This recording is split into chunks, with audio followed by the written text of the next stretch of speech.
তাদের অনুসরণ করো যারা তোমাদের কাছে কোনো বিনিময় প্রত্যাশা করে না। এটাই সরল অনুবাদ। অনুসরণ করো যে তোমাদের কাছে কোনো বিনিময় চায় না। ওয়াহুম মুহতাদুন, আর তারা সরল পথে অঙ্গীকারবদ্ধ।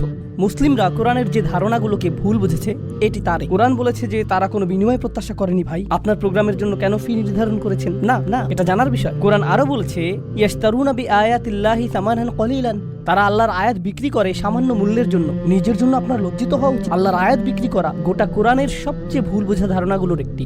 বিষয়টা খুলে বলছি। রাসূল সাল্লাল্লাহু আলাইহি সাল্লাম মুসাব ইবনে উমাইরকে মদিনায় প্রেরণ করেছিলেন। জানেন আপনারা, মুসাব ইবনে উমাইর ছিলেন অত্যন্ত প্রতিভাবান তরুণ, যাকে মদিনায় প্রেরণ করা হয়েছিল কোরআন শিক্ষা দেওয়ার জন্য। তিনি ছিলেন অত্যন্ত ধনী পরিবারের সন্তান, কিন্তু তার পরিবার তাকে ত্যায্য করেছিল। এরপর তার পরিধানের বস্ত্রও ছিল না। বদরের যুদ্ধে তিনি শহীদ হলেন। কাফনের কাপড় দিয়ে যখন তার পা আবৃত করা হলো, মাথা উন্মুক্ত হয়ে গেল। আবার যখন মাথা আবৃত করার চেষ্টা করা হলো, পা উন্মুক্ত হয়ে গেল। রাসূল সাল্লাল্লাহু আলাইহি সাল্লাম তাকে মদিনায় প্রেরণ করলেন কি শিক্ষা দেওয়ার জন্য? কোরআন। সকালের নাস্তার জন্য তিনি কি খাবেন? সূরা বাকারা। দুপুরে কি খাবেন? রাতে কি খাবেন? রাসূল সাল্লাল্লাহু আলাইহি সাল্লাম তার জন্য বেতনের ব্যবস্থা করেছিলেন, যাতে তিনি তার কাজ করতে পারেন। কোরআন শিক্ষাদানের জন্য তাকে অর্থ প্রদান করা হয়েছিল। তারা আল্লাহর আয়াতকে বিক্রি করে, এই কথার অর্থ কি জানেন? এর মানে কি? এর মানে হলো আয়াতগুলোর নির্দিষ্ট অর্থ রয়েছে, কিন্তু মানুষ তা শুনতে চায় না। তো আপনি অর্থ পরিবর্তন করে দিলেন, আর মানুষ যা শুনতে চায় আপনি তাই বললেন, যার ফলে তারা আপনার প্রতি রাগান্বিত হবে না। আপনি মানুষকে এমন জবাব প্রদান করেন যা শুনে তারা ভালো বোধ করবে, আর তারা যা শুনতে ভালো বোধ করবে না সেগুলো আপনি এড়িয়ে গেলেন। এভাবেই তারা আপনাকে পছন্দ করতে থাকে, আর আপনি নিজের জনপ্রিয়তা ধরে রাখেন। এটাই সামান্য মূল্যে আয়াত বিক্রি করা। সামান্য মূল্য বলতে এখানে মানুষের সন্তুষ্টিকে বোঝানো হচ্ছে। বুঝতে পারছেন? এখানে আয়াতটি হলো তার অনুসরণ করো যে তোমাদের কাছে কোনো বিনিময় চায় না। এমন কাউকে অনুসরণ করো যে তোমার কাছে কোনো বিনিময় চায় না। আসুন এটা বুঝি। এটা সকল নবীদের একটা মূলনীতি। প্রত্যেক নবী এমন জাতির মাঝে এসেছেন যেখানে গুরুতর কোনো সমস্যা ছিল, আর যখন একটি জাতির গুরুতর কোনো সমস্যা থাকে, মূলত একটি জাতির ভারসাম্যপূর্ণ থাকা চাই। কিন্তু যখন তারা কোনো অপরাধ সংঘটিত করে, তখন তারা ভারসাম্য হারাতে থাকে, আর ভারসাম্যহীনতা খারাপ হতেই থাকে, হতেই থাকে, হতেই থাকে। এটা এমন অবস্থায় পৌঁছে যখন গোটা জাতিটা ভেঙে ছিন্ন ভিন্ন হওয়ার উপক্রম হয়। আর রাসূলের কাজ হলো তাদেরকে সেই ভারসাম্যহীনতা থেকে টেনে তোলা এবং আবারও সঠিক অবস্থানে নিয়ে আসা। বুঝতে পারছেন? কিন্তু যখন একটি ভারসাম্যহীনতা জনপ্রিয় হয়ে যায়, সকলে এটা করতে থাকে, সকলেই এতে অভ্যস্ত হয়ে যায়, আর এটা উদযাপনের বিষয়ে পরিণত হয়, এটাই ফ্যাশনে পরিণত হয়, তখন এটার বিরুদ্ধে বলা কি সহজ? না। উদাহরণস্বরূপ, এখনকার সময়ে সমকামিতার বিরুদ্ধে বলাটা বেশ কঠিন হয়ে গিয়েছে, তাই না? লূত আলাইহিস সালাম কি এমন সময়ে বসবাস করেছেন যখন এটা জনপ্রিয় ছিল? হ্যাঁ। তাকে কি এর বিরুদ্ধে কথা বলতে হয়েছিল? হ্যাঁ। তিনি কি এর জন্য বিরোধিতার সম্মুখীন হয়েছিলেন? হ্যাঁ। বিষয়টা কোরআনে আসার পেছনে কারণ রয়েছে। আপনি যদি এর বিরুদ্ধে বলেন, মানুষ আপনার দিকে তেড়ে আসবে। লূত আলাইহিস সালামের কথা কোরআনে এজন্যই এসেছে। যখন আপনি এমন বিষয় নিয়ে কথা বলেন যাতে গোটা সমাজ আচ্ছন্ন থাকে, তারা এই বিষয়টির প্রশংসা করে, আর আপনি এর বিরুদ্ধে কথা বলেন, তখন তারা আপনার দিকে তেড়ে আসবে। এখন যদি আপনি অর্থ উপার্জন অব্যাহত রাখতে চান, অথবা যদি আপনি সেই সমাজে বসবাস অব্যাহত রাখতে চান, আপনি যদি নিরাপদ অবস্থানে থাকতে চান, তখন আপনি কোন বিষয়গুলো এড়িয়ে যাবেন? সেই বিষয়গুলো যা নিয়ে তারা আচ্ছন্ন। আপনি অন্য কোনো বিষয় নিয়ে কথা বলবেন। লূত আলাইহিস সালাম শুধু পিতামাতার প্রতি সৎ ব্যবহার নিয়ে কথা বলতে পারতেন। তিনি শুধু কথা বলতে পারতেন প্রতিবেশীর সাথে উত্তম আচরণ নিয়ে। তিনি শুধু নামাজ নিয়ে কথা বলতে পারতেন। যৌন পাপের বিষয়গুলো তিনি এড়িয়ে যেতে পারতেন, কারণ এগুলো ছিল অতি বিতর্কিত, তাই না? তিনি যদি এটা করতেন, তাহলে কি তিনি ঝামেলায় পড়তেন? না, কোনো ঝামেলা হতো না। আর প্রসঙ্গক্রমে তিনি কিন্তু এখনো ভালো কাজ নিয়েই কথা বলছেন। পিতামাতার প্রতি সদাচরণ একটি ভালো কাজ, নামাজ পড়া একটি ভালো কাজ, দানশীলতা একটি ভালো কাজ। তো কেন তাকে এমন বিষয়বস্তু বেছে নিতে হলো যা তাকে ঝামেলায় ফেলবে? আসলে এটাই একজন রাসূলের কাজ। তারা এসেছেন এই বিষয়গুলো নিয়ে কথা বলার জন্য, যা নিয়ে অন্য কেউ বলার সাহস করবে না। আর আল্লাহর পক্ষ থেকে তারা রায় দিবেন। ওয়াল কুরআনিল হাকিম, তারা আল্লাহর পক্ষ থেকে রায় দিবেন, আর এটা বারবার বারবার বারবার বারবার দিবেন। সেই সমাজের মূল্যবোধকে আক্রমণ করবেন, আর বারবার বারবার আক্রমণ করবেন। কিন্তু এক্ষেত্রে তারা পরোয়া করেননি, কারণ এই পাপ কাজগুলোর বিরুদ্ধে কথা বলতেই হবে। আর নিশ্চিতভাবেই যখন কেউ এটা করেন, কোনো বিনিময়েই তারা আগ্রহী থাকেন না, কারণ বিনিময় থেকে বঞ্চিত হওয়ার জন্য এই কাজগুলোই যথেষ্ট। মাল্লা ইয়াসআলুকুম আজরান, তাদেরকে অনুসরণ করো যাদের কোনো স্বার্থ নেই, কারণ এটা জনপ্রিয় হওয়ার পথ না, এটা ধ্বংসপ্রাপ্ত হওয়ার পথ। ওয়াহুম মুহতাদুন, তারা তাদের ব্যক্তিগত জীবনে সুপথ প্রাপ্ত, সৎ পথের প্রতি অঙ্গীকারবদ্ধ। এখন বিষয়টি বুঝুন, সৎ পথের প্রতি অঙ্গীকারবদ্ধ। রাসূলগণ ছিলেন বক্তা, কিন্তু বক্তা আর কারা আছেন? আপনারা কি সমাজের অন্য বক্তাদের কথা বলতে পারেন? স্কলাররা, ইসলামী পরিবেশের বাইরের কথা বলছি। রাজনীতিবিদরা হলেন বক্তা, তাই না? ঠিক আছে, তো রাসূলগণ আপনাকে রীতিনীতি নিয়ে বলেন, সমাজ পরিবর্তন নিয়ে বলেন, তাই না? রাজনীতিবিদরাও কি কখনো কখনো সমাজ পরিবর্তন নিয়ে কথা বলেন? অবশ্যই। কিন্তু যখন রাজনীতিবিদরা সমাজ পরিবর্তনের কথা বলে, আমরা দেশের উন্নতি করতে চাই, আমরা জাতি জাতির উন্নতি করতে চাই, আমরা এটাকে শক্তিশালী করতে চাই, ইত্যাদি ইত্যাদি ইত্যাদি। তারপর আপনি যখন তাদের ব্যক্তিগত জীবন পর্যবেক্ষণ করেন, আপনি কি পান? আপনি পান দুর্নীতি। তো তাদের কথাগুলো অনেক উঁচু মানের, কিন্তু তাদের চরিত্র অনেক নিচু। আর প্রসঙ্গক্রমে আপনি দেখেন যে তারা উঁচু মানের জিনিসগুলো নিয়ে কথা বলে এজন্য যে তারা ক্ষমতা চায়, তারা মন্ত্রী হতে চায়, তারা বিনিময় চায়, তারা কোনো কিছুর প্রতি লালায়িত। যখন নবীরা কথা বলেন, তারা কি চান? তারা শুধু চান ন্যায় বিচার, তারা শুধু চান সত্য, আপনার কাছ থেকে কোনো বিনিময় চান না। আর উপরন্তু আপনি যদি নবীদের ব্যক্তিগত জীবনের দিকে লক্ষ্য করেন, তারা সর্বদাই সঠিক পথের প্রতি অঙ্গীকারবদ্ধ ছিলেন।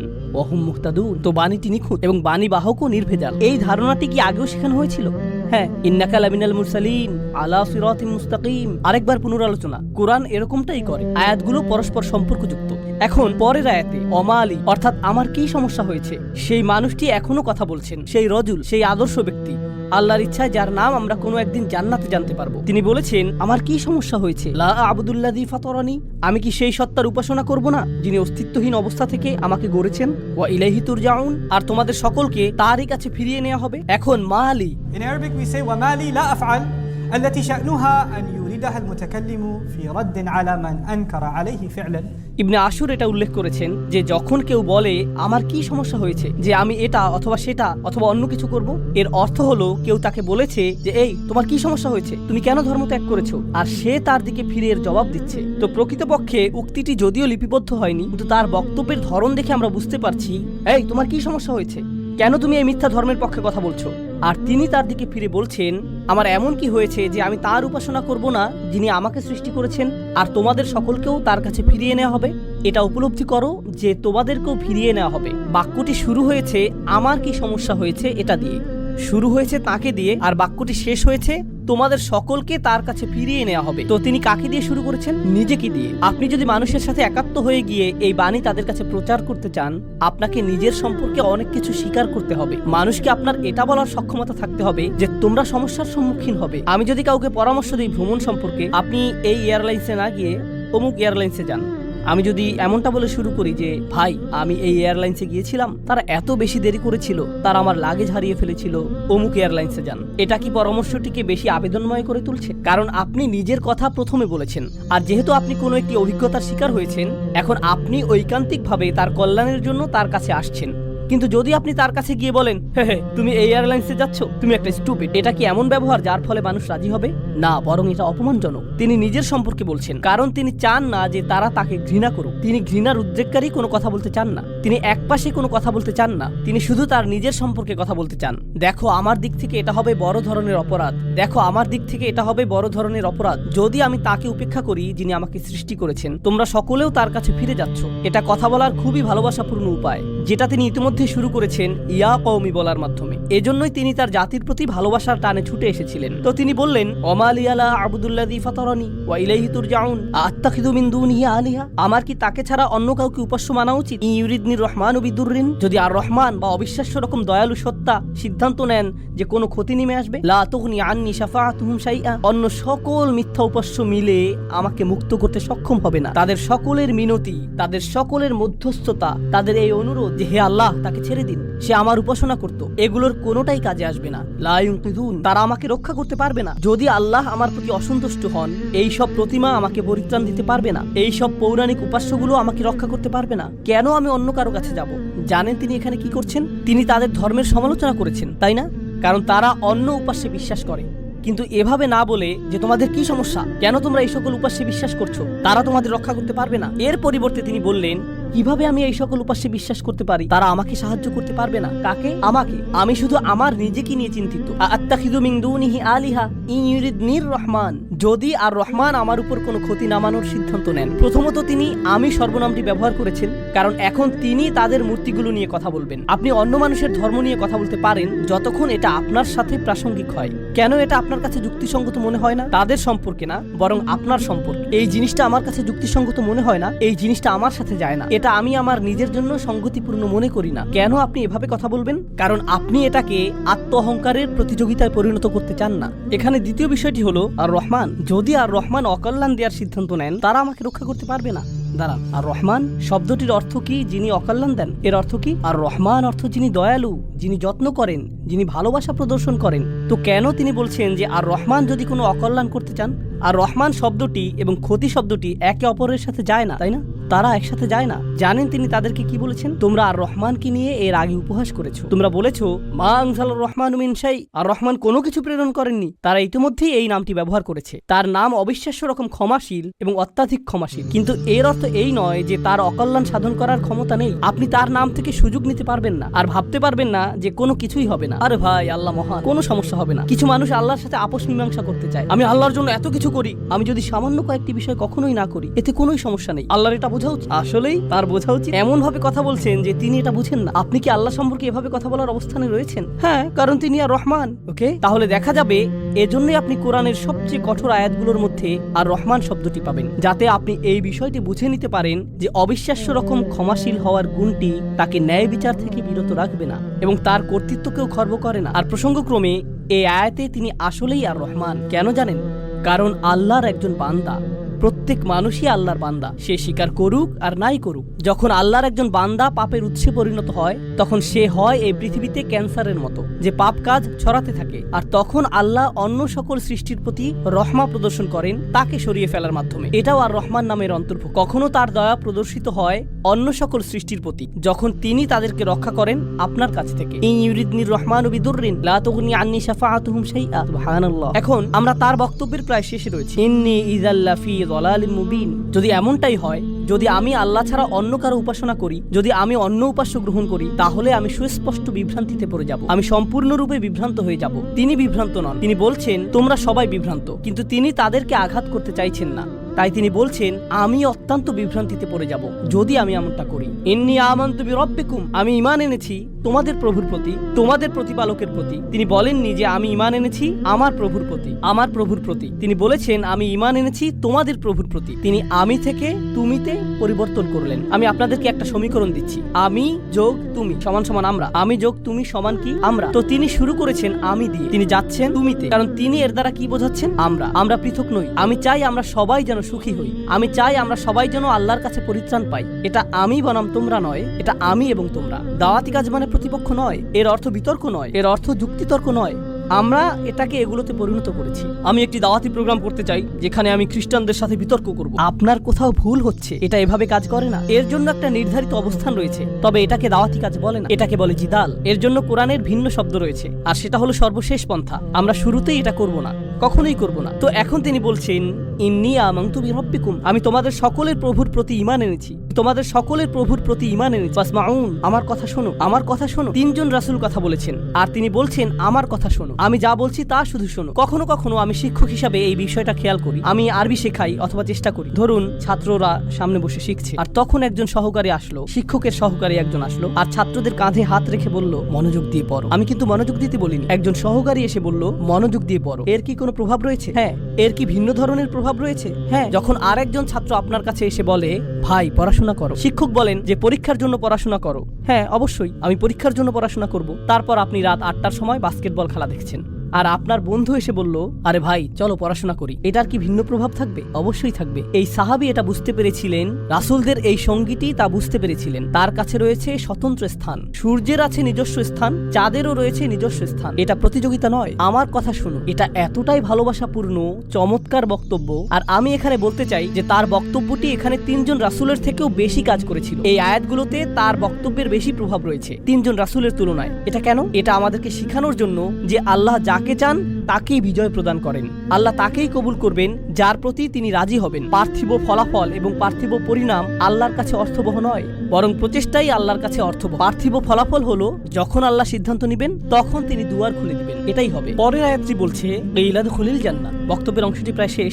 ইলাদখুলিল জান্নাহ, জান্নাতে প্রবেশ করো। দাঁড়ান, তিনি তো তার লোকদের সাথে কথা বলছিলেন, এখন বলা হচ্ছে জান্নাতে প্রবেশ করো। কি ঘটলো? তাকে হত্যা করা হয়েছিল। তিনি এত ভালোবাসাপূর্ণ উদ্বেগপূর্ণ বক্তব্য দিলেন, শহরের প্রান্ত থেকে তার লোকদের কাছে ছুটে আসলেন, তাদেরকে বোঝানোর চেষ্টা করলেন। তারা রাসূলদেরকে স্পর্শ করতে পারলো না, কারণ রাসূলগণ আল্লাহ প্রদত্ত নিরাপত্তায় ছিলেন। কিন্তু সেই একমাত্র ঈমানদার হত্যার শিকার হলেন। এই ঘটনাটিতে ইমানদারদের জন্য শিক্ষা রয়েছে, তাই না? এখন সামান্য কয়েকজন ইমানদার যারা রাসূল সাল্লাল্লাহু আলাইহি সাল্লামের উপর ঈমান এনেছিলেন, তাদেরকে মানসিকভাবে প্রস্তুত করা হলো এর জন্য তোমরাও হত্যার শিকার হতে পারো। ইয়াসি, সুমাইয়া, বিলালও মৃতপ্রায় হয়ে গিয়েছিলেন রাদিয়াল্লাহু আনহু। আপনি হত্যার শিকার হতে পারেন শুধু এটা বলার কারণে, শুধু আল্লাহ সম্পর্কে কথা বলার কারণে। তো তিনি জান্নাতে প্রবেশ করলেন এজন্য না যে তাকে স্থানান্তরিত করা হয়েছিল, বরং তাকে হত্যা করা হয়েছিল। আর প্রসঙ্গক্রমে তারা কিভাবে রাসূলদের হত্যা করার সিদ্ধান্ত নিয়েছিল? পাথর নিক্ষেপ করে এবং আমৃত্যু নির্যাতন করার মাধ্যমে। মনে আছে এটা? তাই তিনি সহজ কোনো মৃত্যুর শিকার হননি। তো তিনি একজন শহীদ, কারণ শহীদগণ সরাসরি জান্নাতে প্রবেশ করেন। তিনি সরাসরি জান্নাতে প্রবেশ করলেন। আর তার উক্তি এটা ছিল না,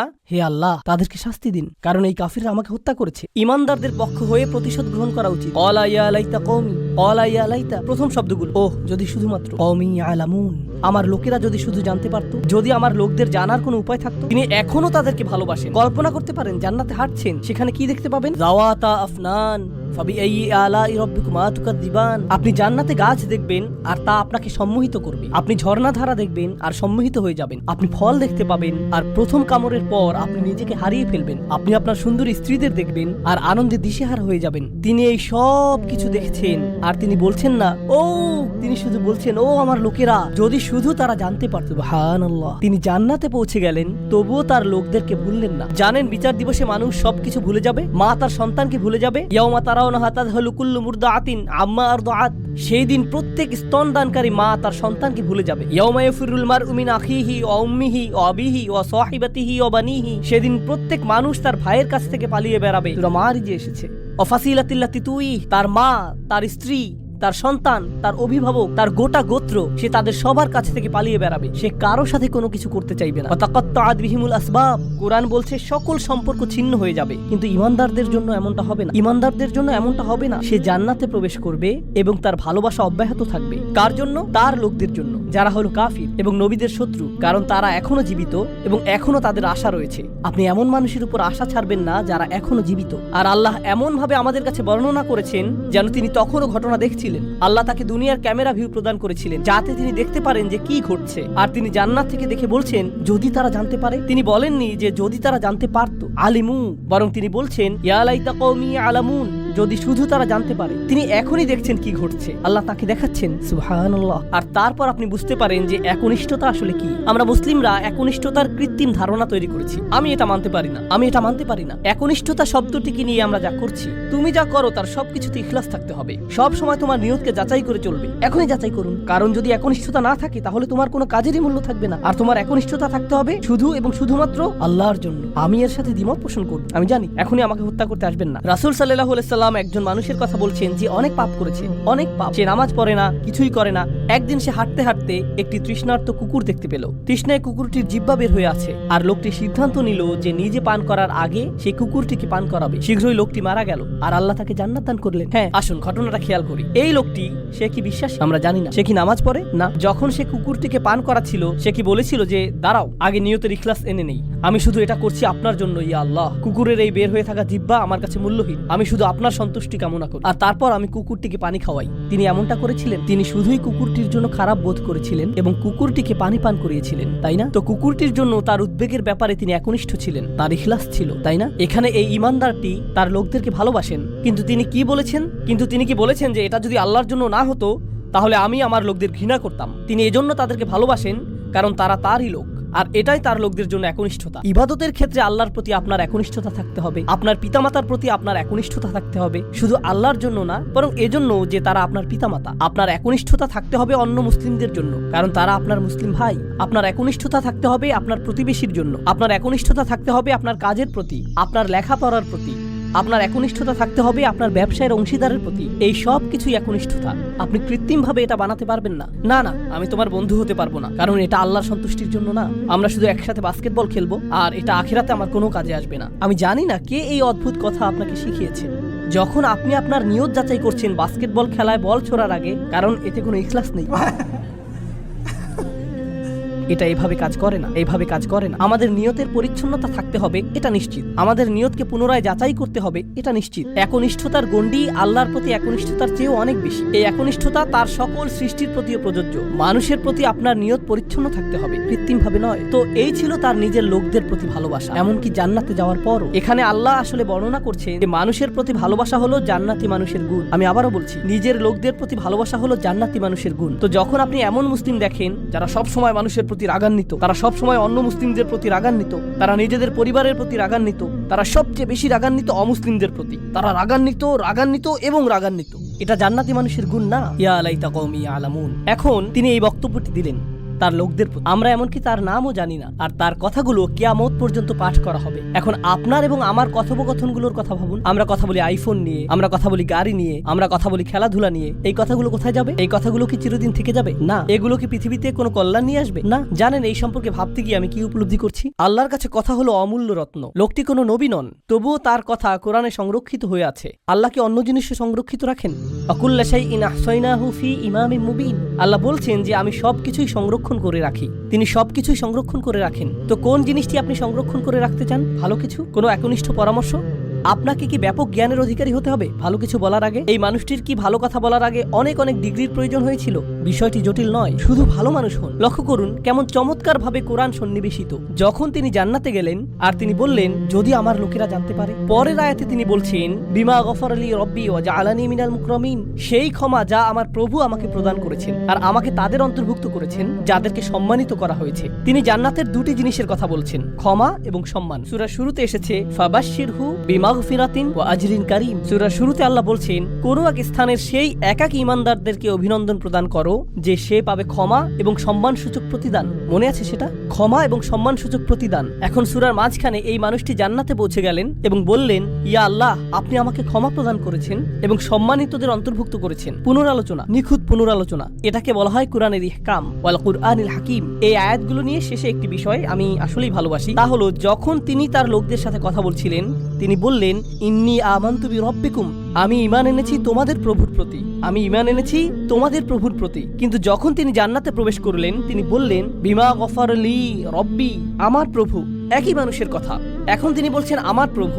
যখন তিনি জান্নাত দেখলেন, যখন তিনি জান্নাতে প্রবেশ করলেন, যখন তিনি ক্ষমা লাভ করলেন, যখন তিনি আল্লাহ প্রদত্ত সম্মানের অধিকারী হলেন। প্রসঙ্গক্রমে কারো দ্বারা সম্মানিত হওয়ার অর্থ কি? কিভাবে আপনি কারো দ্বারা সম্মানিত হতে পারেন বলতে পারেন আমাকে? স্বীকৃতি পাওয়া। হ্যাঁ, কারো স্বীকৃতি পাওয়া। কেউ আপনাকে অভিবাদন জানালো, কেউ আপনার সাথে কর্মর্দন করতে আসলেন, এটা দ্বারা তিনি আপনাকে সম্মানিত করলেন, তাই না? আমি এখনই বলে দিচ্ছি, সামনের আয়াতগুলোতে এটা আসবে। সেখানে আল্লাহ বলছেন সালামুন কওলাম মির রব্বির রহিম, এই সূরাতেই। আর পরে আল্লাহ বলছেন তিনি তোমাদেরকে বলবেন সালাম। তো শুরুতে তিনি বলছেন আমি তোমাদেরকে প্রদান করব সম্মানিত প্রতিদান, সম্মানিত প্রতিদান, সম্মানিত প্রতিদান। সেই সম্মানিত প্রতিদানটি কি? কতটা সম্মানিত এটা হতে পারে?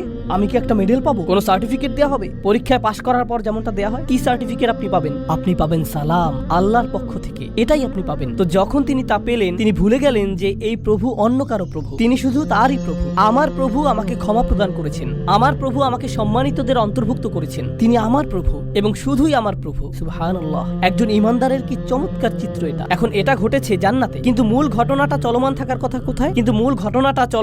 কথা কোথায়? এই পৃথিবীতে। কি ঘটেছিল এখানে? এখন আল্লাহ যা করবেন তা অত্যন্ত কঠোর। মনোযোগ দিয়ে শুনুন, কারণ এটা মুসলিমদের আরেকটা ভুল ধারণা। এ কারণে এই সূরাটি আমি বেছে নিয়েছি। যখনই আমি কোনো সূরা বেছে নেই আমি উপলব্ধি করি যে আল্লাহ আমাদের সমসাময়িক এত সমস্যার জবাব দিয়েছেন, এটা অবিশ্বাস্য।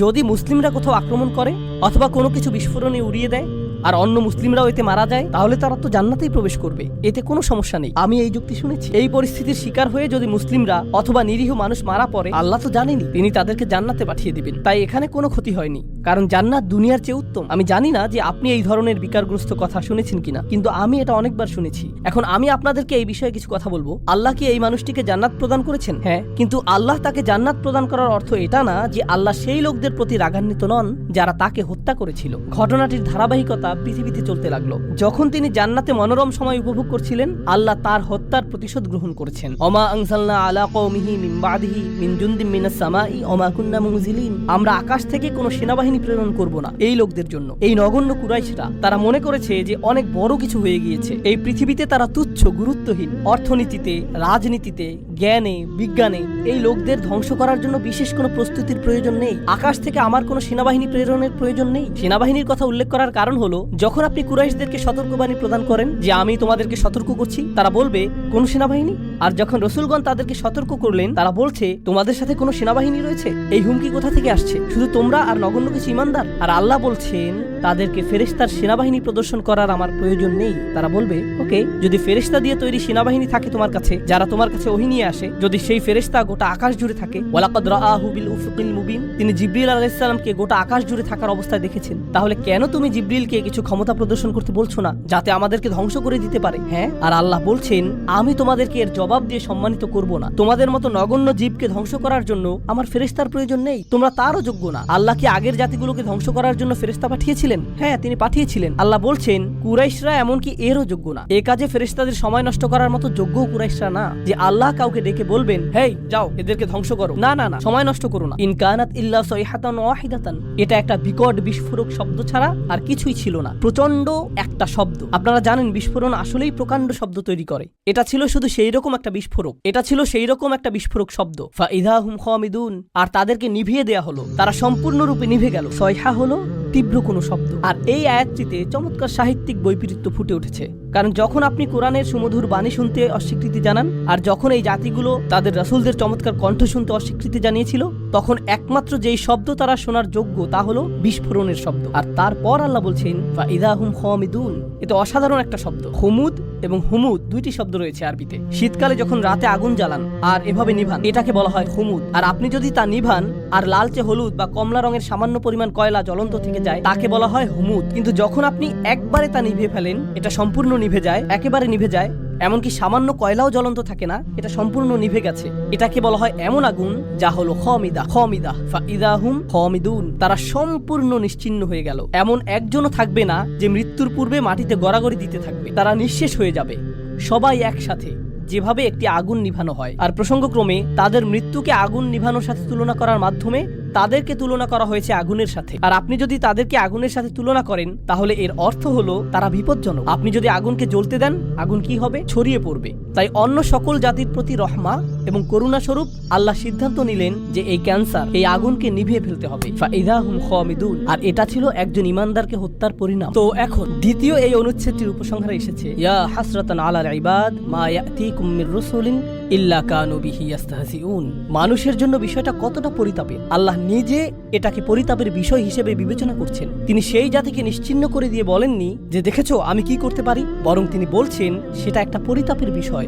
আরবিতে হাসরা বলতে বোঝায় It means هي شدة الندم والتألم والتحسر والحزن على ما مضى. এর দ্বারা আসলেই গভীর দুঃখ প্রকাশ বোঝায় অতীতে ঘটে যাওয়া সবকিছুর জন্য। আল্লাহ নিজে এটাকে পরিতাপের বিষয় বলে। কেন তারা উপদেশ গ্রহণ করলো না? আলাল ইবাদ, বান্দাদের জন্য কি সাংঘাতিক পরিতাপের বিষয়। তিনি তাদেরকে বান্দা বলছেন। কেন তিনি বান্দা বললেন? কেন তিনি বললেন না যে ইয়া হাসরাতান আলাল কুফার, কি পরিতাপের বিষয় কুফারদের জন্য, অবিশ্বাসীদের জন্য?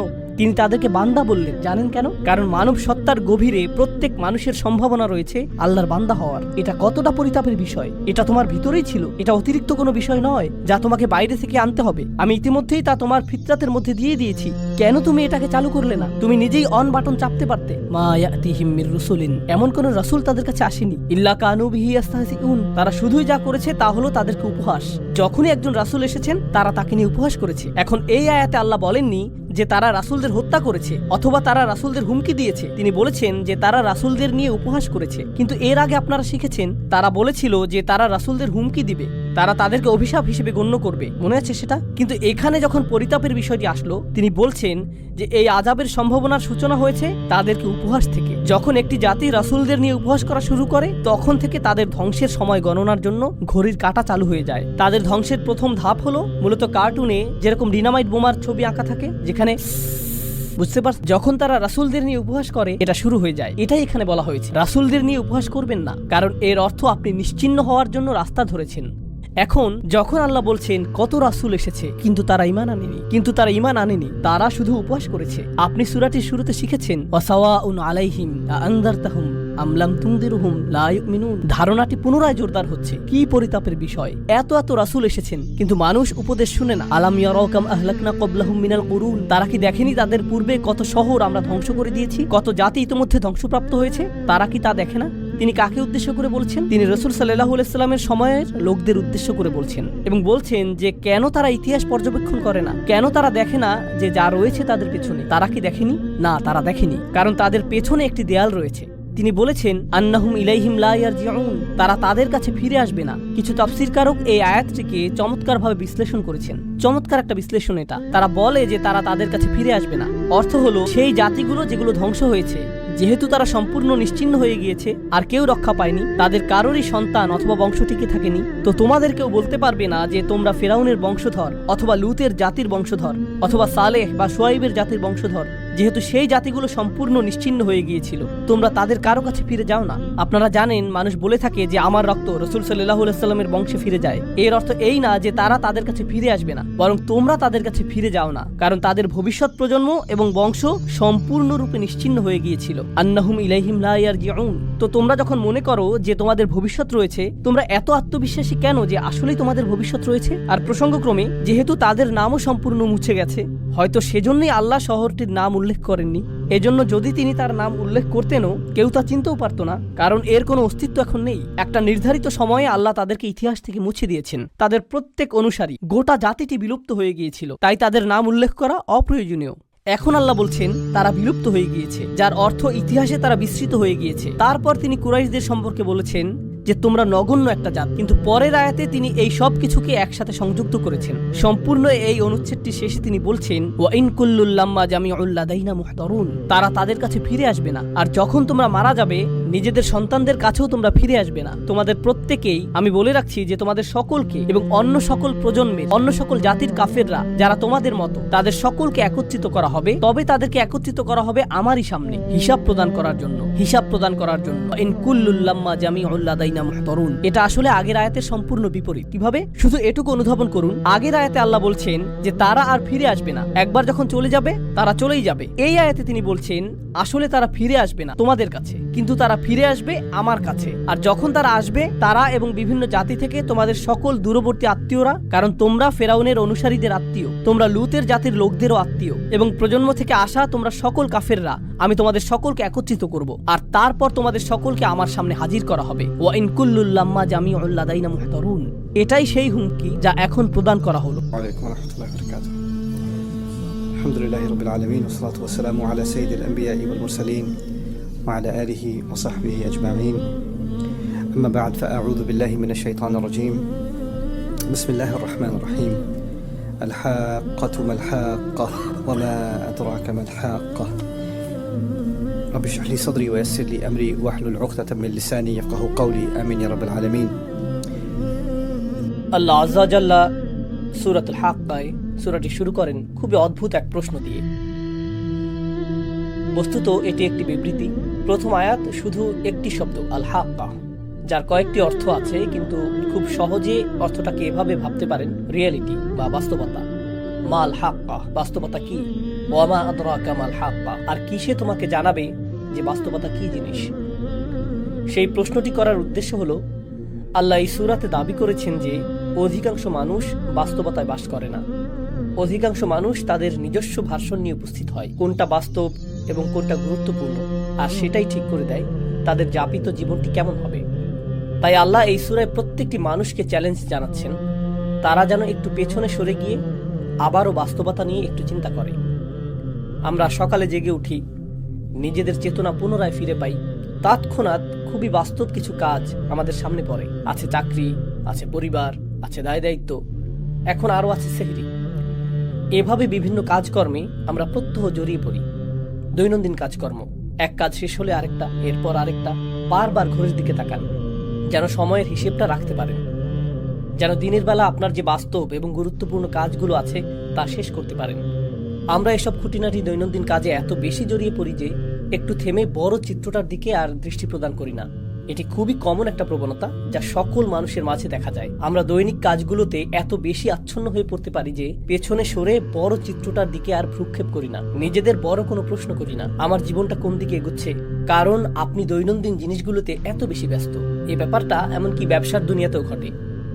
যেমন একটি কোম্পানিতে থাকে অ্যাকাউন্টেন্ট, ইঞ্জিনিয়ার, আরো অনেকে। তারা সকালে উঠে অফিসে যায়, নিজের করণীয় কাজটা করে, কিন্তু সবাই যদি শুধু দৈনন্দিন কাজগুলো করতে থাকে তাহলে একটি কোম্পানিকে বাঁচাতে পারবে না। কাউকে না কাউকে ম্যানেজমেন্টে থাকতে হবে যিনি বলবেন, না আমাদের 6 মাসের টার্গেট আছে, আমাদের 1 বছরের টার্গেট আছে। কারো মাথায় বড় চিত্রটা থাকতে হবে। এর উপরে আছে এক্সিকিউটিভ, এর উপরে আছে স্ট্র্যাটেজিস্ট, অ্যানালিস্ট এবং অন্যান্যরা, যাদের কাছে থাকে আগামী 5-10 বছরের প্ল্যান। কারণ শুধু ছোট ছোট ক্ষুদ্র ক্ষুদ্র কাজগুলো করার মাধ্যমে ভীষণ ঠিক রাখতে পারবেন না সবার শেষে কোনটা গুরুত্বপূর্ণ। তো আমাদের ছোট ছোট কাজগুলো আরো বিশাল বিশাল ব্যাপারের সাথে জড়িত থাকে, তাই না? আল্লাহ প্রকৃতির মাঝে এই ব্যবস্থাপনায় সৃষ্টি করেছেন। উদাহরণস্বরূপ মৌমাছি, পিঁপড়া এবং অন্যান্য প্রাণীকুলের মাঝেও দেখা যায় তারা ছোট ছোট কাজ করে। প্রত্যেকটি পিঁপড়া জানে তাকে কি করতে হবে বাসা তৈরির জন্য। প্রত্যেকটি মৌমাছি জানে তাকে মৌচাকের কোন অংশে কাজ করতে হবে। প্রত্যেকেই নিজের ছোট কাজটার কথা জানে, কিন্তু আল্লাহ তাদের ডিজাইন করেছেন আরো বড় কিছু নির্মাণের জন্য। তাদের প্রত্যেকের করণীয় ছোট ছোট কাজগুলোর চেয়েও তারা আরো বৃহৎ কিছুর অংশ। এটা এক ধরনের উপায় যেভাবে আমরা চিন্তা করতে পারি যে বাস্তবতা আসলে কি জিনিস। এই ছোট ছোট কাজগুলো যে আমরা করি, এগুলো যদি আরো বৃহৎ কিছুর সাথে সংযুক্ত না থাকে তাহলে আমাদের কাছে বাস্তবতার প্রকৃত উপলব্ধি নেই। তবে আমাদের দৈনন্দিন কাজগুলো সংযোগহীন। তাই আল্লাহ এই সূরাতে কি করলেন? তিনি বিভিন্ন উপায়ে বাস্তবতার প্রশ্নটাকে বিশ্লেষণ করলেন।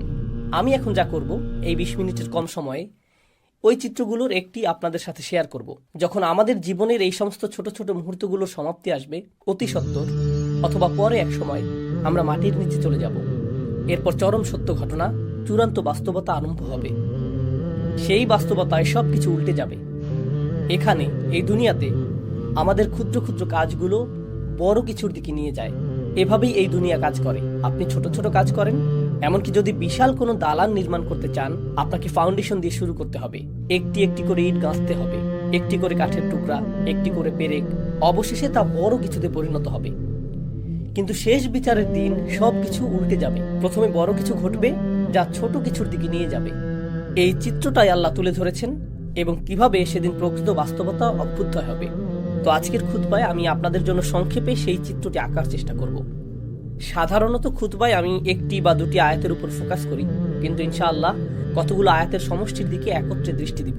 আমরা আল্লাহর অঙ্কিত চিত্রটি বোঝার চেষ্টা করব, ওই চূড়ান্ত বাস্তবতার চিত্রটি। দোয়া করছি আল্লাহ তাআলা আমাদের সবাইকে সেদিনে সফলতা দান করুন। ফাইদা নুফিখা ফিস সূরি নাফখাতুন ওয়াহিদা, অতঃপর যখন সিংগায় ফুৎকার দেওয়া হবে, মাত্র একটি ফুৎকার। সিংগায় ফুৎকার দেওয়ার ধারণাটি আমরা জানি কিয়ামতের দিন 2 বার ফুৎকার দেওয়া হবে। আল্লাহ 2টি হর্নের কথা উল্লেখ করেছেন, কিন্তু এখন আল্লাহ উভয় চিত্রকে এই সূরায় একত্রিত করে দিলেন। তিনি এখানে যা করেছেন, এমনকি সিংগা শব্দটি উল্লেখ করার মধ্য দিয়ে এটা কিছুটা কনসেপ্ট মাথায় নিয়ে আসে। মানুষের স্মৃতিতে যদি প্রাচীন আরবের অমুসলিম কারোর সাথে কথা বলতেন কোরআন নাজিলের সময়কালে, কোরআনের শ্রোতাদের অধিকাংশই মুসলিম ছিল না। সে সময়ের মক্কায় বেশিরভাগই মুসলিম ছিল না, আর তারা এই কথাগুলো শুনছিল। তারা যখন সিংগা শব্দটি শুনত, তারা আখিরাত নিয়ে চিন্তা করতো না, তারা গায়েব নিয়ে আমাদের মুসলিমদের মতো ভাবতো না। তাদের ভাবনাটা ছিল তারা যখন যুদ্ধ করতে যেত, একজন বিউগল বা সিংগা মুখে তুলে ফুৎকার দিত, সাথে সাথে ঘুমন্ত সৈন্যরা জেগে উঠত আর যুদ্ধের জন্য লাইন ধরে প্রস্তুত হয়ে যেত। কারণ যুদ্ধ শুরু হতে যাচ্ছে, সতর্ক সংকেত প্রদানের সময় এটা। বর্তমানেও মিলিটারি ব্যারাকে, মিলিটারি ক্যাম্পে ইত্যাদিতে অ্যালার্ম সিস্টেম, সাইরেন বা হর্ন বেজে উঠলে প্রতিটি সৈন্য জানে তাকে এক্ষুনি প্রস্তুত হতে হবে, ইউনিফর্ম পরতে হবে এবং রেজিমেন্টে গিয়ে দাঁড়াতে হবে। এমনকি যদি 10,000 সৈন্য হয়, 20,000 সৈন্য হয়, প্রত্যেকে তার করণীয় সম্পর্কে জানে। তারা এলোমেলো ভাবে দাঁড়িয়ে থাকে না, সবাই নিজ নিজ রেজিমেন্টে সুশৃঙ্খল ভাবে দণ্ডায়মান। হর্নের আওয়াজ সম্পর্কে বলতে গেলে আল্লাহ আযজা জাল্লা কোরআনের অন্যত্র বলেন, ওমা ইয়ালামু জুনুদা রাব্বিকা ইল্লা হুয়া, তোমার রবের বাহিনী সম্পর্কে তিনি ছাড়া কেউ জানেন না।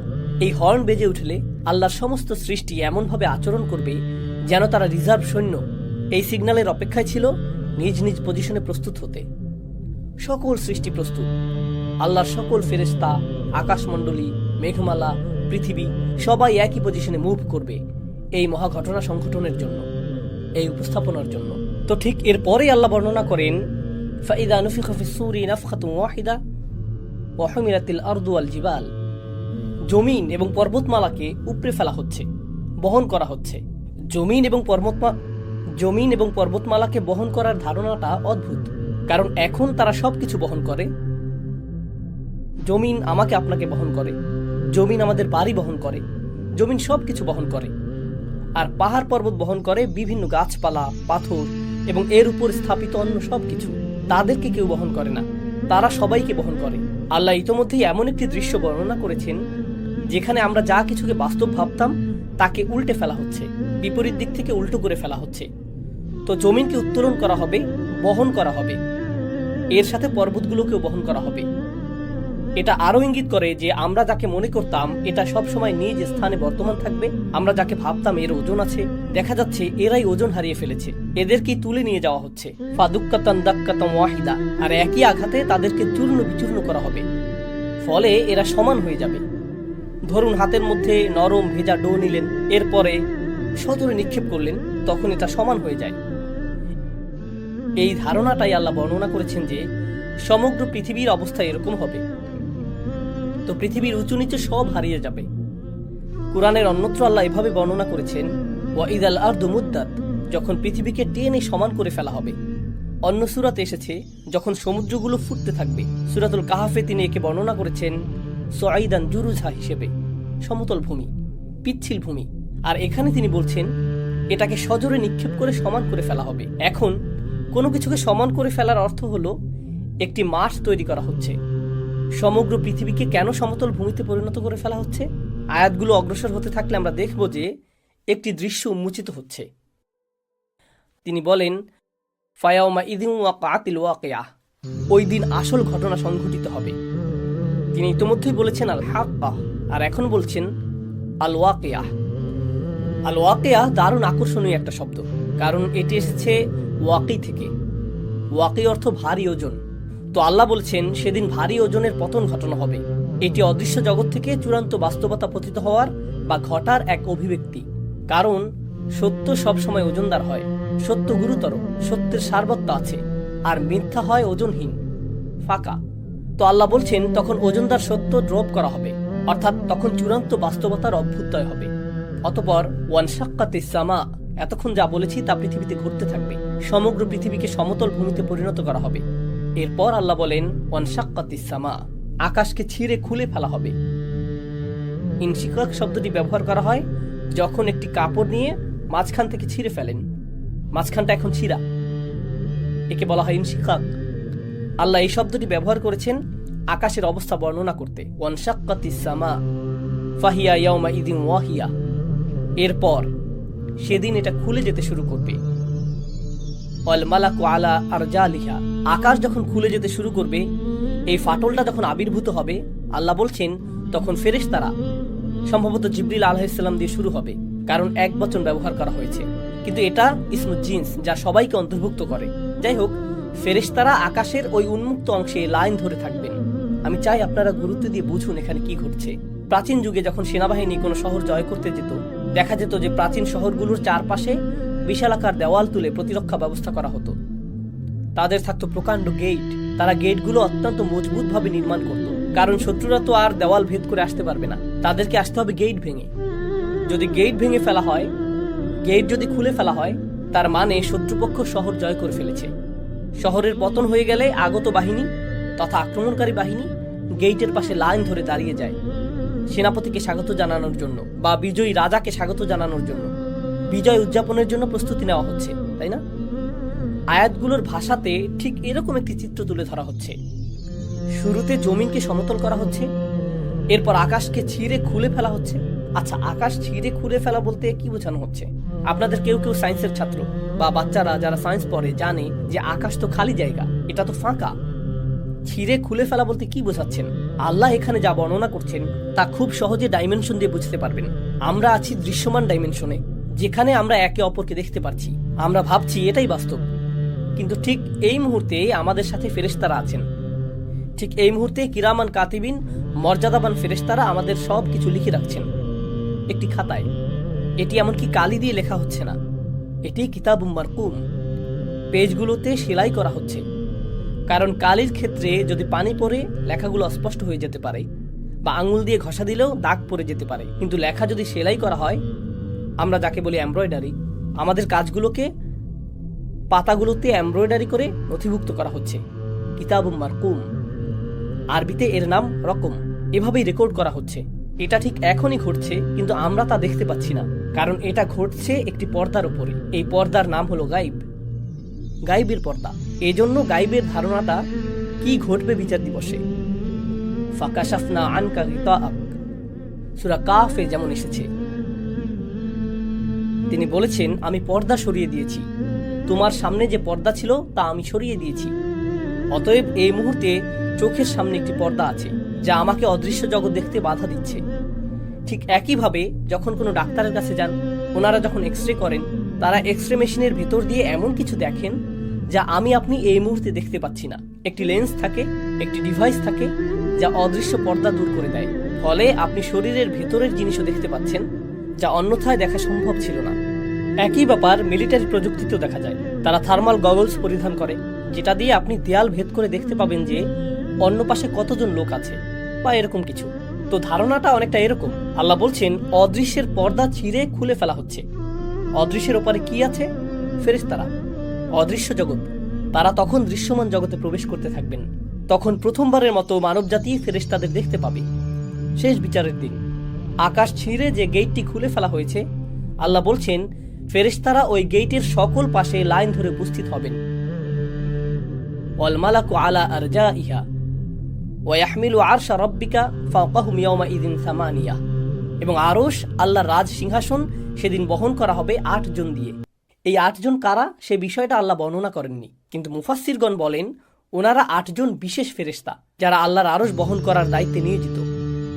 আল্লাহর আরশের একটি ভার্সন সেদিন বহন করে আনা হবে, শুধু মানুষকে দেখানোর জন্য যে রাজাধিরাজ আল্লাহ মানুষের বিচার শুরু করতে যাচ্ছেন। কারণ আগের যুগে এখানে প্রতীকের ব্যাপারটা গুরুত্বপূর্ণ। আগের যুগে গার্ডরা রাজাদের বহন করত এক ধরনের ছদ্ম সিংহাসনে, কারণ আসল সিংহাসনটা অন্য কোথাও আছে। এই বহনযোগ্য সিংহাসনটা আনা হয়েছে শুধু বিচার কার্য পরিচালনার জন্য। যদিও রাজার এখন আগমন ঘটেনি, কিন্তু সিংহাসন আনা হয়েছে। তো ওয়াহমিলু আরশা রাব্বিকা ফাওকাহুম ইয়াওমাইযিন সামানিয়া, আর্মিরা গেট খুলে ফেলেছে, সিংহাসন আনা হয়েছে 8 জন দিয়ে। এই 8 জন কি ফেরেশতা, নাকি আল্লাহর অন্য কোনো সৃষ্টি? আলী রাদিয়াল্লাহু তাআলা আনহু সহ অন্যরা বলতেন যে 8 জন বলতে কি 8 জন, নাকি 8000, নাকি 8 লেজন বোঝানো হয়েছে। মা হিয়া হাদিহি সামান, আমরা জানি না এটা এই 8 কারা, এটা আল্লাহ আমাদের জানাননি। তো তিনি বলেন ইয়াউমাইযিন ইউরাদুন, এত সবকিছু কেন ঘটছে? কেন সমগ্র ভূপৃষ্ঠকে সজোরে সমান করে ফেলা হচ্ছে? কেন আকাশ ছিঁড়ে খুলে ফেলা হচ্ছে? হঠাৎ করে কেন ফেরেশতারা সব উপস্থিত হচ্ছেন? কেন সিংহাসন আনা হচ্ছে? এই সমস্ত কিছু কেন ঘটছে? ইয়াউমাইযিন তুরাদুন, সেদিন তোমাদের সকলকে, তিনি আমাকে বলছেন, আপনাকে বলছেন, সেদিন তোমাদের সকলকে হাজির করা হবে। তুরাদুন লা তাখফা মিনকুম খাফিয়া, তোমাদের কোনো গোপনীয়তাই আজ আর গোপন থাকবে না। তো আপনারা লক্ষ্য করছেন বিশাল বিশাল ব্যাপার ঘটছে। এরপর হঠাৎ করে একেবারে ক্ষুদ্র বিষয়গুলো, যা সমগ্র দুনিয়ার কাছে গোপন ছিল, যা আমি আপনি ছাড়া কেউ জানতো না, যা আমি বলেছি, যা আমি করেছি, যে নিয়ত আমার ছিল, যদিও মানুষ আমার কাজ দেখেছে কিন্তু আমার নিয়ত দেখেনি, ওইটা গুপ্ত ছিল। এমনকি সবাই এখানে নামাজ পড়ার আগে সবাই সালাতুল জুমার জন্য বসে আছেন, কিন্তু আমাদের নিয়তগুলো হয়তো অভিন্ন নয়, কারো হয়তো ভিন্ন নিয়ত আছে। আপনি তা দেখতে পান না, আপনার পক্ষে তা দেখা সম্ভব নয়, এটা গোপন। কিন্তু সেদিন কোনো গোপন জিনিসই আর গোপন থাকবে না, কিছুই লুকায়িত থাকবে না। কিছু সাহাবা এই আয়াত সম্পর্কে বলেছেন, কারণ সেদিন মানুষের পরনে কোনো কাপড় থাকবে না, কেউ কোনো পরোয়া করবে না। আল্লাহ শুধু মানুষের আমলগুলো উন্মুক্ত করবেন না, আল্লাহ তাদের নিজেদেরকে উন্মুক্ত করে দিবেন। তো লা তাখফা মিনকুম খাফিয়া, এখন ব্যাপারটা এমন যেন এই বিশাল ঘটনা, আকাশ এবং সমগ্র পৃথিবীকে নতুন করে সাজানো হয়েছে, নতুনভাবে ইঞ্জিনিয়ারিং করা হয়েছে। এই সমস্ত কিছুর উদ্দেশ্য হলো আমি এবং আপনি। এই সমস্ত কিছুর উদ্দেশ্য হলো যেন আমি আপনি আল্লাহর সামনে দণ্ডায়মান হই এবং বিচারের সম্মুখীন হই। এই সমস্ত কিছু হলো ঘটনার পূর্ব প্রস্তুতি। এখন প্রশ্ন উঠে, আল্লাহ আজ্জা ওয়া জাল্লা হলেন আল হাকিম, তিনি সকল প্রজ্ঞার মালিক। আর আল্লাহ আজ্জা ওয়া জাল্লা ইন্নামা আমরুহু ইযা আরাদা শাইআন আইয়াকুলা লাহু কুন ফায়াকুন, আল্লাহ শুধু বলেন হও আর এটা হয়ে যায়। তো কেউ মারা যাওয়ার সাথে সাথে আল্লাহ বলতে পারতেন অমুককে জাহান্নামে ফেলো, অমুককে জান্নাতে রাখো। তিনি তৎক্ষণাৎ সিদ্ধান্ত নিতে পারতেন। তার তো এই মহা আয়োজনের দরকার নেই। তাকে তো আকাশ খুলতে হবে না, ফেরেশতাদের প্রদর্শন করতে হবে না, এরপর সিংহাসন আনতে হবে না, এরপর আমাদের সমস্ত আমলগুলো গণনা করতে হবে না, আল্লাহকে তো ভালো মন্দ গুনতে হবে না। তিনি তো সব ইতিমধ্যেই জানেন। আল্লাহর কাছে আছে সব কিছুর ক্যালকুলেশন, আছে সব কিছুর হিসাব। আল্লাহর চেয়ে কার কাছে উত্তম হিসাব আছে? তাহলে আমাদের সম্মুখে আল্লাহর এই বিশাল দৃশ্যের অবতারণা করার উদ্দেশ্য কি? ব্যাপারটা আসলে ন্যায় বিচারের ধারণার সাথে সম্পর্কযুক্ত। এই দুনিয়াতে মানুষ যে বিষয়গুলো চায় তার মধ্যে একটি হলো ন্যায় বিচার। কিভাবে ন্যায় বিচার হয়? দুটি বিষয় করতে হবে যদি ন্যায় বিচার পেতে চান। প্রথম যে বিষয়টি ঘটতে হবে তা হলো বিচার প্রক্রিয়ার ন্যায্যতা থাকতে হবে, বিচার প্রক্রিয়ার নিরপেক্ষতা থাকতে হবে। দ্বিতীয় যে বিষয়টা ঘটতে হবে তা হলো আপনাকে বিচারটা প্রদর্শন করতে হবে। গোপনে বিচার করতে পারবেন না। যদি পুলিশ কাউকে গ্রেফতার করে, তাকে ধরে এবং জেলে নিক্ষেপ করে আর বলে যে তাকে দোষী সাব্যস্ত করা হয়েছে, তখন প্রশ্ন উঠে কখন তাকে দোষী সাব্যস্ত করা হলো, তার বিচার কখন হলো? ও, এটা গোপনে করা হয়েছে। বিশ্বাস করুন, বিচারটা ন্যায় বিচার হয়েছে। আচ্ছা, বিচারটা যদি গোপনে হয় সাথে সাথে সবাই চিন্তা করবে বিচারটা যদি এতই ন্যায্য হয় তাহলে গোপনে করলেন কেন? প্রমাণাদি দেখাচ্ছেন না কেন? প্রকাশ করছেন না কেন? অতএব শুধু ন্যায় বিচার করলেই হবে না, ন্যায় বিচারটা সবাইকে দেখাতেও হবে। উভয় ব্যাপারটা ঘটতে হবে। কাউকে জাহান্নামে ফেলা হলো, তখন সে বলতে পারে, হ্যাঁ আল্লাহ আমাকে এখানে ফেলেছেন, কিন্তু আমি খুবই ভালো মানুষ ছিলাম, আমি জানিও না আমি এখানে কেন, আমি তো সৎ জীবনযাপন করেছি। তারা এমনটা বলতে পারে। যদিও তারা ভালো মানুষ না হয়ে থাকে, তবু তারা এই অজুহাতটা দেখাতে পারে, কারণ বিচারটা তো তাদের দেখানো হয়নি, তাই না? প্রকৃতপক্ষে এমনকি সেদিনও কিছু মানুষ অজুহাত দেখানোর চেষ্টা করবে। আল্লাহ কি করলেন? আল্লাহ দেখিয়ে দিলেন, লা তাখফা মিনকুম খাফিয়া, কোনো কিছুই গোপন থাকবে না। ভালো কিছু যেমন গোপন থাকবে না, তেমনি খারাপ কিছু গোপন থাকবে না। আপনি নিজে, আমি নিজে সাক্ষ্য দিব আল্লাহ ন্যায় বিচার করেছেন।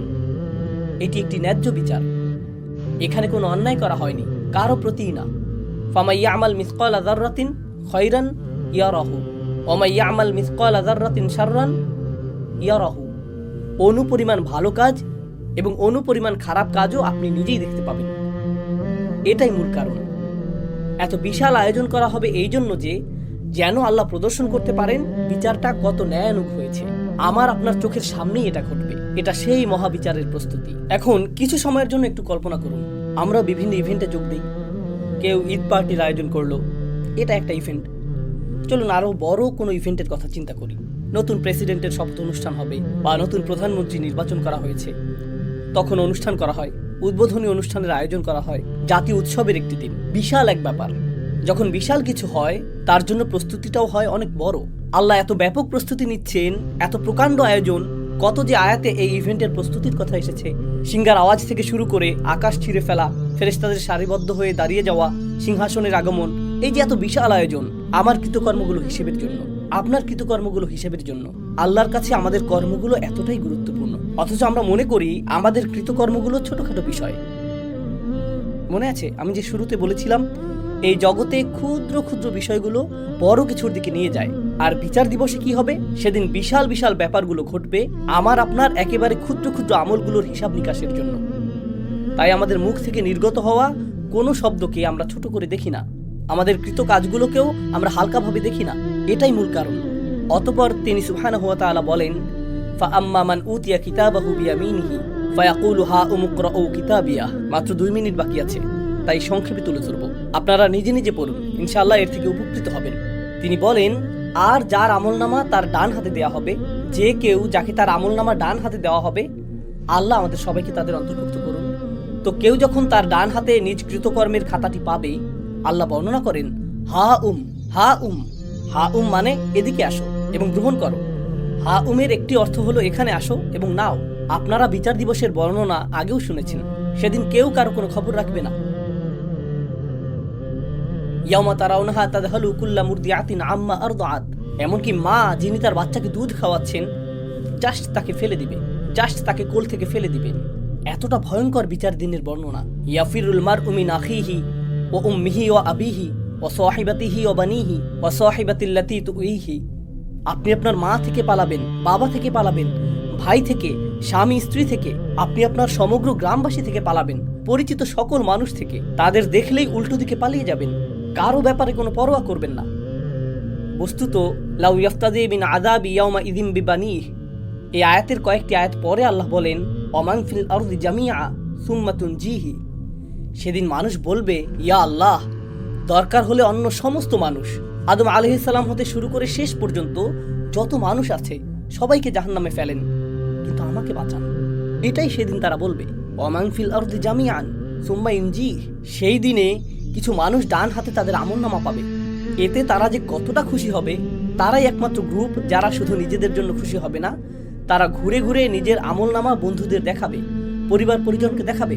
আসুন দেখুন, দেখুন আমার ভালো ভালো আমলগুলো দেখুন, দেখুন আল্লাহ আমার সব নেক আমলগুলো লিখে রেখেছেন।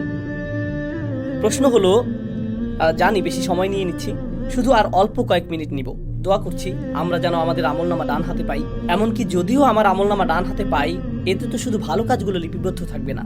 আমি তো আর ফেরেশতা না, আমার জীবনে ভুল ত্রুটি আছে, এমন সব কাজ করেছি যা নিয়ে আমি লজ্জিত, ওই কাজগুলোও তো লেখা আছে।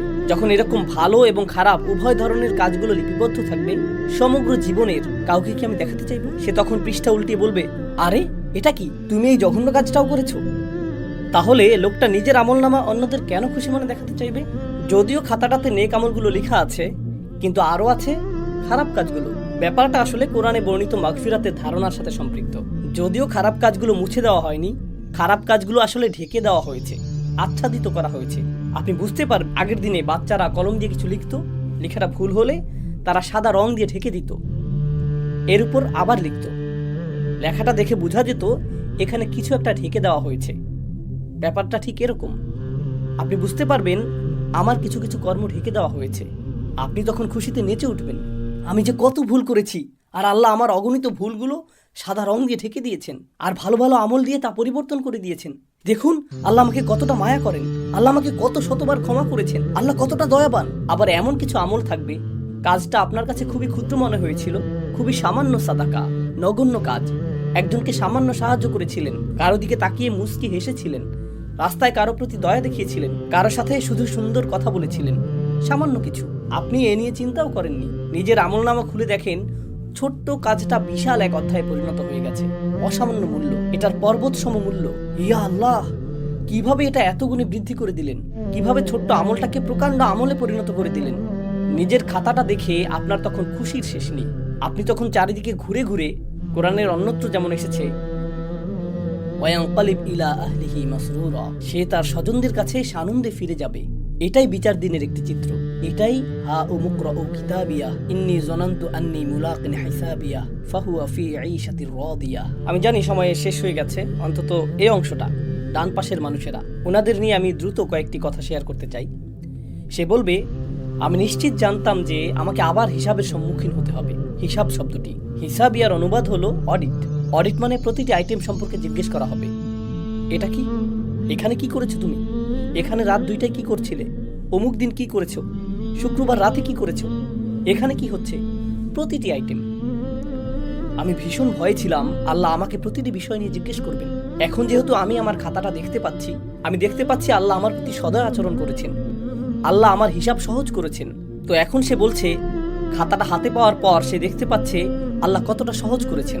আল্লাহ যার বর্ণনা দিয়েছেন, ফাসাউফা ইউহাসিবু হিসাবান ইয়াসীরা, আল্লাহ অত্যন্ত সহজভাবেই তার হিসাব নিকাশ করবেন। এখন সে আল্লাহর দিকে ফিরে বলছে, আমি যে কতটা আতঙ্কিত ছিলাম, এই ভয়ে যে আমি অতিশয় কঠিন এক হিসাবের সম্মুখীন হব। ফাহুয়া ফি ঈশাতিন রাদিয়া। এরপর আল্লাহ বলেন, সে এমন এক জীবন অতিবাহিত করবে যেখানে প্রত্যেকটি জিনিস, একদম সব কিছু তাকে আনন্দিত করবে। সব কিছু এমন হবে, জানেন তো, অনেক সময় ছুটি কাটাতে সবচেয়ে সেরা কোথাও গেলেন, সেখানেও কিছু একটাতে সমস্যা থাকবে। সবচেয়ে সেরা জামাটা পরলেন, সর্বোত্তম খাবার আহার করলেন, সুন্দরতম হোটেল, সুন্দরতম দৃশ্য, হোটেলের সেরা রুমটা পেলেন, সব কিছু পারফেক্ট, তবুও ভেতরে কিছুটা হতাশা অনুভব করছেন।